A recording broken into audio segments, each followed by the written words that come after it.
Turned out the ship of spells had a name. Touchstone.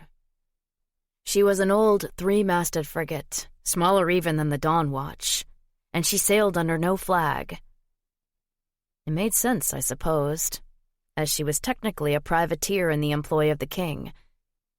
I knew little of privateers, except that they weren't actually pirates.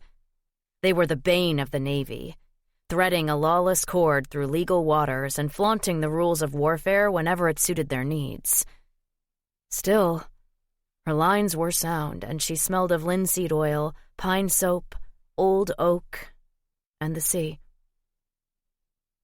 "So, what happened to your hands?" asked the faun. He was the ship's surgeon, and he'd said his name was Echo. I didn't answer.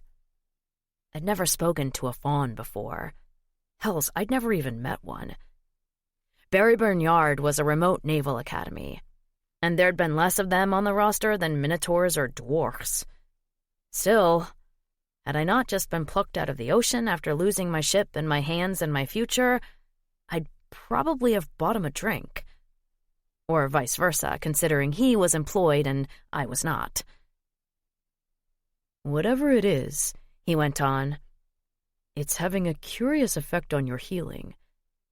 Your hands were little more than bones when we dragged you aboard, but now—" He tugged the gauze around my thumb.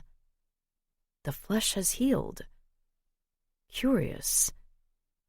He was right. I should have been happy about it. I should have been grateful. "Clearly it's a byproduct of the chimeric," the faun continued. He seemed to enjoy talking, so didn't need my response. "But not one I've seen before. Does it hurt?" I bit my tongue. It hurt like hooks, but I wouldn't admit it. He turned my hand over as he bandaged, and he frowned. At least I think it was a frown. His forehead was wrinkled because of the horns, so it was hard to tell. He looked like he was always thinking,